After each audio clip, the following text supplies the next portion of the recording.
Character की drawing बनाने के लिए हम लोग रेफरेंस तो काफी तगड़ी ढूंढ लेते हैं, लेकिन जब ड्राइंग बनाने बैठते हैं तो समझ ही नहीं आता कि भाई इसकी आउटलाइन कैसे बनाएं। फिर भी जैसे तैसे करके ड्राइंग भी बना लेते हैं तो आखिर में ड्राइंग ऐसी दिखने लगती है, क्योंकि ज्यादातर लोग आउटलाइन बनाते वक्त ही बहुत सारी गलतियां कर देते हैं और पूरी ड्राइंग को कलर कर देने के बाद समझ आता है कि जैसी ड्राइंग बनाना चाहता था वैसा तो बना ही नहीं, क्योंकि आउटलाइन बनाते वक्त तो अपनी गलतियों को ऑब्जर्व ही नहीं कर पाते हैं और उन्हें ये बताने वाला भी कोई नहीं होता है कि उनकी आउटलाइन में गलतियाँ कहाँ पर हैं और उन्हें ठीक कैसे करना है ताकि बाद में कोई पछतावा न हो। इसलिए आज मैं आपको आउटलाइन बनाने का एक ऐसा तरीका बताऊंगा जिससे आप अपनी आउटलाइन में इजिली गलतियों को भी ढूंढ लेंगे और उसे सही करके अपनी ड्राइंग को एकदम रेफरेंस जैसा ही सेम टू सेम बना लेंगे। तो आज की ड्राइंग के लिए हम लोग सबसे पहले पिंटरेस्ट से ढूंढेंगे एक बढ़िया सी गोजो की रेफरेंस, जहाँ पर मैंने सर्च बार में सर्च किया रियलिस्टिक गोजो। उसके बाद तो भाई ऐसी रेफरेंसेस सामने आई कि मजा ही आ गया। और यहाँ पर तो किसी ने मेरी ककाशी वाली ड्राइंग भी अपलोड कर रखी है। अब ऐसे फोटो पसंद करने में तो मैं स्क्रॉल करता ही रह जाऊंगा, इसलिए मैं सबसे पहली वाली फोटो ही चूज कर लेता हूँ, क्योंकि ये भी काफी मस्त लग रही है भाई और इसे कलर करने में भी बहुत मजा आएगा। तो गोजो की इस वाली ड्राइंग को बनाने के लिए मैं यूज करूंगा ब्रश स्ट्रोक की ग्रे टोन्ड स्केच बुक, जिसे मैंने वीडियो में टैग कर रखा है। इस वाली स्केच बुक को मैं इसलिए यूज कर रहा हूँ क्योंकि इसी में मैं हमेशा रियलिस्टिक ड्राइंग्स बनाता हूँ। तो देखो रेफरेंस तो हमने सेलेक्ट कर ली, लेकिन कई बारी हमारी रेफरेंस की साइज और हमारे स्केच बुक की साइज बिल्कुल अलग होती है, इसलिए हमें समझ नहीं आता कि पेपर पे ड्राइंग कहाँ पर और कितना बड़ा बना है। फोन और अपने पेपर की एक सीधी सादी फोटो खींच लेनी है, जैसे कि मैंने खींची एकदम सीधी फोटो। अब आपको अपने फोन में प्ले स्टोर ओपन करना है और सर्च बार में लिखना है IBIS पेंट, जो कि एक ड्राइंग ऐप है, और उसे इंस्टॉल करके ओपन कर लेना है। मेरे में तो पहले से ही इंस्टॉल है तो मैं यही सही ओपन कर लूंगा। फिर माई गैलरी पर क्लिक करके नीचे प्लस वाले आइकन पर भी क्लिक करना है और 9:16 वाले फ्रेम को सिलेक्ट कर लेना है, जिसके बाद आपको ड्राइंग बनाने के लिए एक 9:16 वाला कैनवास मिल जाएगा। इसके बाद हमें नीचे लेयर्स पर क्लिक करना है और यहाँ कैमरा वाले आइकन पर क्लिक करके अपने उस स्केच बुक वाली फोटो को इम्पोर्ट कर लेना है। ऐसे ही हमने जो गोजो की रेफरेंस डाउनलोड करी थी उसको भी इम्पोर्ट कर लेंगे और अब हमें इस फोटो को अपनी स्केच बुक वाली फोटो के पेपर के ऊपर फिट कर देना है, रेफरेंस के जितने हिस्से की आप ड्राइंग बनाना चाहते हैं। और रेफरेंस का जो हिस्सा पेपर से बाहर निकला होगा उसको ऐसे इरेज कर देना। अब इससे आपको ये समझ आ जाएगा कि आपके पेपर पर रेफरेंस का कितना हिस्सा बनाना पॉसिबल है। देखो मैंने किनारे किनारे कुछ हिस्सा छोड़ दिया है, क्योंकि वहाँ पर मैं गोजो का पूरा बाल बनाऊंगा जो कि रेफरेंस में भी नहीं है। उससे ड्राइंग मेरे पूरे पेपर पर फिट हो जाएगी। अब नीचे की इस एरो पर क्लिक करके सेव इमेज पर क्लिक कर देंगे तो हमारा ये काम गैलरी में भी सेव हो जाएगा।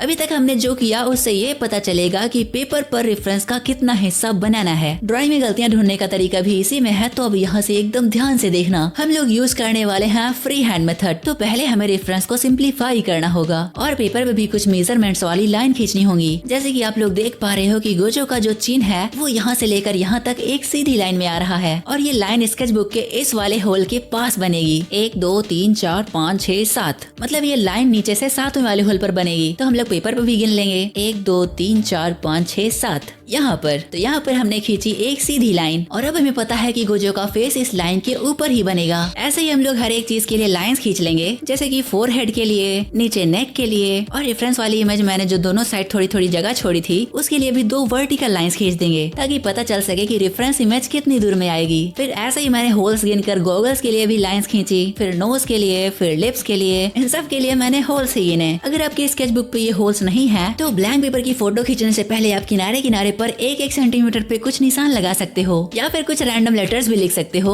जिससे भी आपको ज्यादा आसानी हो। ये तरीका बिगिनर्स के लिए बहुत काम का होने वाला है। अब देखो स्केच बुक के होल्स के जरिए तो हमने हॉरिजॉन्टल लाइंस को इजिली बना लिया। अब गोजो के हेड के दोनों साइड जो दूरी बच रही है उसके लिए थोड़ा सा अंदाजा लगाना होगा। जैसे कि लेफ्ट साइड में मैंने थोड़ा सा अंदाजा लगाकर पेपर पे एक वर्टिकल लाइन खींची गोजो की जॉ लाइन के लिए, और ऐसे ही राइट साइड में भी अंदाजा लगाकर एक और वर्टिकल लाइन खींच दी। इसी के बीच में होगा गोजो का फेस। अब जितने मेजरमेंट्स मैं ड्रॉ कर सकता था मैंने सब बना लिया। तो अब मैं बनाना स्टार्ट करूंगा आउटलाइन को। हर बार की तरह मैं इस बार भी आई से ही स्टार्ट करूंगा। अब क्योंकि गोजो की आई की जगह गॉगल्स हैं, तो मैं गॉगल्स के लिए 2 ओवल शेप ड्रॉ करूंगा एकदम हल्के हाथों से, क्योंकि बाद में इसे इरेज करना है और एक बढ़िया सी आउटलाइन बनानी है। अभी मैं जो कुछ भी ड्रॉ करूंगा वो सब टेम्पोररी होगा। तो गॉगल्स के लिए मैंने 2 ओवल शेप ड्रॉ किए, दोनों ओवल शेप को जोड़ने वाली बीच की लाइन बनाई और किनारे की 2 लाइंस बना देने के बाद गोजो का चश्मा तो बन गया। ध्यान रहे इन सबको हल्के हाथों से ही बनाना है। फेस को आधा आधा बांटने के लिए मैंने बीच में एक और वर्टिकल लाइन खींची ताकि सारी चीजों का प्रोपोर्शन एकदम सही बने। फिर नोज के लिए हमने जहाँ पर लाइन खींची थी वहाँ पर एक ट्रायंगल टाइप का शेप ड्रॉ करके इसकी नोज बनाई, जिसे बाद में हम लोग डिटेल में ड्रॉ करेंगे। इसके बाद लिप के लिए भी हमने कुछ लाइंस खींच रखी थी कि लिप कितना मोटा होगा, लेकिन कितना चौड़ा होगा इसके लिए तो मैंने कुछ बनाया ही नहीं था। तो इसके लिए सबसे पहले हम लोग रेफरेंस को ऑब्जर्व करेंगे कि लिप कितना चौड़ा होगा, फिर निशान लगाएंगे और उस निशान के बीच में लिप्स को ड्रॉ कर देंगे। उसके बाद बारी आती है गोजो की जॉ लाइन की। तो उसे भी हम लोग ड्रॉ कर देंगे, क्योंकि उसके लिए तो हमने पहले से ही निशान लगा रखा था। बस थोड़ा बहुत तिरछा मिर्छा ड्रॉ करना है, तो उसको तो हम लोग ऑब्जर्व करके ड्रॉ ही कर लेंगे। अब हम लोग जो कुछ भी ड्रॉ कर रहे हैं उसमें थोड़ा दिमाग तो लगाना पड़ेगा, और सब कुछ एक्यूरेट बनाने के लिए थोड़ी प्रैक्टिस भी लगती है। मैंने सिर्फ उतने ही निशान लगाए थे जिससे हमें ड्राइंग को स्टार्ट करने में और रेफरेंस को ऑब्जर्व करने में आसानी हो। उसके बाद तो सब कुछ हमारी स्किल्स पर ही डिपेंड करता है, इसलिए यहाँ पर मेन चीज हो जाती है प्रैक्टिस और ड्राइंग बनाने का एक्सपीरियंस। जैसे कि मैंने गोजो का कान बनाया, फिर नेक बनाई और बाल वगैरह भी। ये सब बनाने में ट्रिक से ज्यादा प्रैक्टिस लगती है। बाल तो थोड़ा बहुत अलग भी बन जाए तो भी चलता है, पर अगर आपको हेयर बनाने में भी दिक्कत आती है तो इसके बाद आप मेरी ये वाली वीडियो भी देख सकते हो। ओके तो गाइस, हमारी बेसिक सी आउटलाइन तो बन गई है। इसका मतलब हम लोग अब इन फालतू की लाइंस को इरेज कर सकते हैं, क्योंकि अब हमें इसकी जरूरत नहीं है। और हमें आउटलाइन को क्लीन करके फाइनल भी तो करना है। तो सब कुछ क्लीन करने के बाद हमारी आउटलाइन कुछ ऐसी दिख रही है, जो रेफरेंस से थोड़ी बहुत तो मिल रही है, पर अभी भी इसमें कुछ गलतियां हैं जो मुझे दिख रही हैं। तो मैं क्या करूंगा कि उन सारी मिस्टेक्स को एक एक करके ठीक करूंगा। मुझे इस चीज का एक्सपीरियंस है, इसलिए मैं तो इसे आसानी से कर सकता हूँ और मेरी आउटलाइन भी सही हो जाएगी। पर उन बिगिनर्स का क्या जिन्हें इसमें भी प्रॉब्लम होती है। यहीं पर ही बिगिनर्स गलतियां करते हैं कि वो अपनी ड्राइंग्स में ढूंढ ही नहीं पाते हैं कि उनको किस चीज को सुधारने की जरूरत है, और इसी कारण से कलरिंग या शेडिंग करने के बाद उन्हें अपनी ड्राइंग टेढ़ी मेढ़ी नजर आती है। मेरे साथ भी पहले ऐसा ही होता था। तो इसके लिए आपको फिर से अपना फोन उठाना है और फिर से आपको अपनी ड्राइंग की एक सीधी फोटो खींचनी है। जैसे स्टार्टिंग में ब्लैंक पेपर की क्लिक की थी ना, वैसे ही फोटो खींच लेने के बाद हमें फिर से आ जाना है आईविज पेंट ऐप में। यहाँ पर माई गैलरी में जाकर रेफरेंस वाली प्रोजेक्ट को फिर से ओपन कर लेंगे और लेयर्स में जाकर अपने ब्लैंक स्केचबुक वाली लेयर के ऊपर अपनी आउटलाइन वाली नई फोटो को इम्पोर्ट कर लेना है, और जो सबसे ऊपर रेफरेंस वाली लेयर है उसकी ओपेसिटी को 50% कर देना है। अब आप देखोगे तो आपको अपनी आउटलाइन वाली लेयर भी हल्की सी दिख रही होगी और रेफरेंस वाली लेयर भी, लेकिन अभी हमारी आउटलाइन वाली इमेज अच्छे से सेट नहीं है, इसलिए हम लोग आउटलाइन वाली लेयर को मूव करके ब्लैंक स्केचबुक वाली लेयर के साइज का कर देंगे। मतलब दोनों फोटो की स्केचबुक बराबर साइज में और एक के ऊपर एक होनी चाहिए। ऐसा करते ही हमें हमारी आउटलाइन और रेफरेंस इमेज बराबरी पर दिखने लगेगी, और अगर हमने आउटलाइन बनाने में कहीं पर भी थोड़ी सी भी गलती करी होगी तो वो इजीली नजर आ जाएगी। जैसे कि देखो, वो जो कि नेक वाली लाइन थोड़ी सी और नीचे बनानी चाहिए थी, पर मैंने तो ऊपर बना दिया है, और लिप्स का राइट कॉर्नर भी थोड़ा नीचे होना चाहिए था, जबकि लेफ्ट साइड का एकदम परफेक्ट बना है। ऐसे ही ऊपर वाला लिप भी थोड़ा और ऊंचा होना चाहिए, और नोज भी मैंने थोड़ी पतली बनाई है। गॉगल्स भी मैंने थोड़ा ऊपर बना दिया है, और राइट साइड का कान भी। बाकी सब कुछ तो सही दिख रहा है। तो अब हमें आसानी से बिना किसी से पूछे ही पता चल गया कि हमारी आउटलाइन में कहाँ पर सुधार की जरूरत है। एंड्रॉइड फोन पर ड्राइंग, एनिमेशन या ऐसे ही कुछ भी लिखने के लिए मैं यूज करता हूँ ये स्टाइलस पेन, जो मेरे बहुत काम आता है और दिखने में भी काफी कूल लगता है। अगर आप भी इसे खरीदना चाहते हो तो मैंने इसे वीडियो में टैग कर दिया है, आप लोग वहाँ से परचेज कर सकते हो। अब कुछ फिक्स हो जाए तो हम लोग इसमें शेडिंग या कलरिंग कर सकते हैं, और अगर आपको फिर भी लगे कि कुछ गड़बड़ी हो सकती है तो फिर से अपनी ड्राइंग की एक फोटो खींचो और रेफरेंस के नीचे इंपोर्ट करके कंपेयर कर लो। वैसे अगर आपको ड्राइंग बनाने का एक्सपीरियंस हो जाता है तो आपको इन सब चीजों की जरूरत नहीं पड़ेगी, पर बिगिनर्स के लिए तरीका काफी